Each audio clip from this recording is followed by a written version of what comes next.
Olá, bem-vindos de volta. Vamos continuar com a nossa leitura bíblica. Vamos orar. Obrigada, Senhor, por essa palavra tão linda, o livro mais amado e o livro mais odiado do mundo. A gente te agradece por ter acesso a esse conhecimento e a gente te pede ajuda para a compreensão. Então tá, a gente estava voltando para Canaã com Jacó e sua família. Ele decidiu parar no meio do caminho em Siquém, teve um problema sério com sua filha Diná. Depois disso, os filhos de Jacó, revoltados, assassinaram todos os homens que viviam naquela cidade de Siquém. E então Deus aparece para Jacó e diz: vai para Betel. E ele resolve obedecer.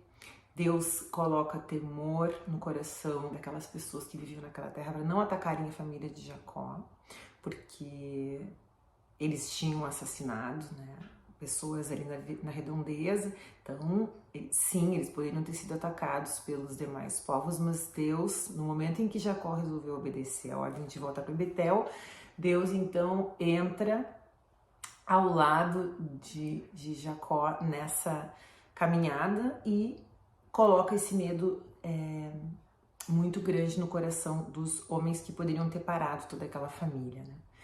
Então eles vão a Betel, ali ele constrói um altar, e a gente parou a leitura um pouquinho depois, ali no verso 6 do capítulo 35 de Gênesis. Vamos seguir a leitura então, a partir do verso 6.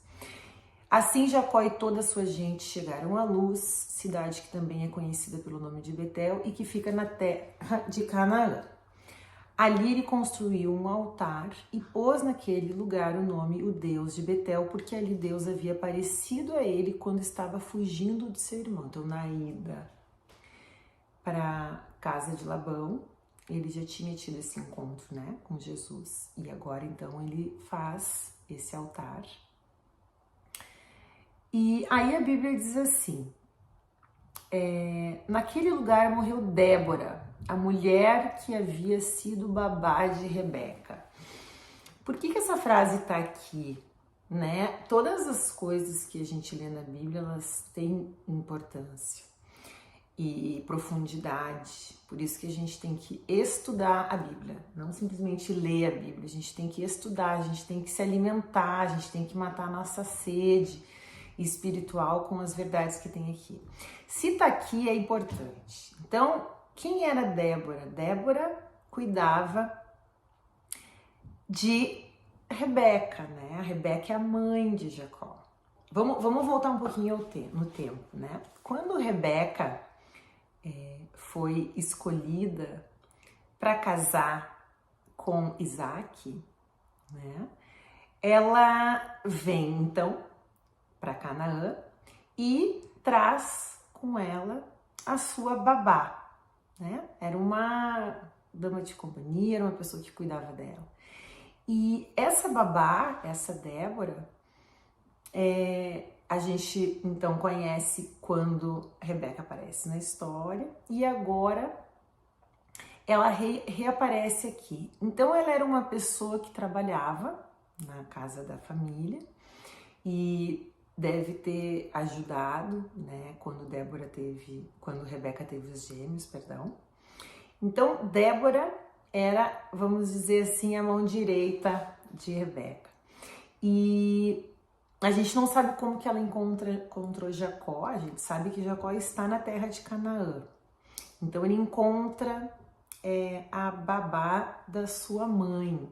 Mas a gente não sabe em que circunstâncias esse encontro aconteceu. Eu já estudei isso em vários autores diferentes, eles cogitam algumas coisas, Muitos autores judeus, eles têm vários intérpretes das circunstâncias ali que circundavam, a história bíblica. Então eles disseram, eu li pessoas dizendo que ela teria vindo ao encontro de Jacó contar para ele que sua mãe tinha morrido. Eu já vi também que Jacó teria ido buscá-la, lá na casa do pai dele para ficar com ele. Isso não está escrito na Bíblia, a gente não sabe como houve esse encontro, mas houve esse encontro. E ela era muito amada por Jacó, ela foi enterrada debaixo da árvore sagrada, ali ó, naquele lugar morreu Débora, a mulher que havia sido babá de Rebeca. Ela foi sepultada debaixo da árvore sagrada que fica ao sul de Betel.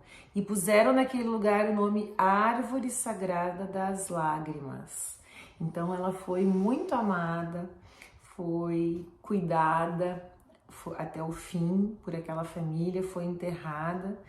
E isso é muito bonito, né? A gente deve honrar as pessoas que nos ajudam, que ajudam com a nossa casa, que ajudam com os nossos filhos e na velhice, né, cuidar dessas pessoas que sempre cuidaram tanto da gente.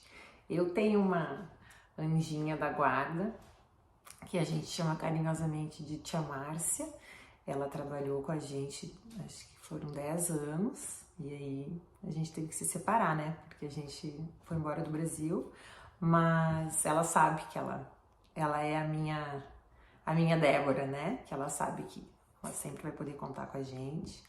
E isso tá aqui por esse motivo, né? A gente deve honrar as pessoas que são tão leais, que são tão queridas, que nos ajudam tanto, né? Bom, vamos seguir então ali no verso 9. Quando Jacó voltou da Mesopotâmia, Deus lhe apareceu outra vez e o abençoou, dizendo: você se chama Jacó, porém esse não será mais o seu nome, agora o seu nome será Israel.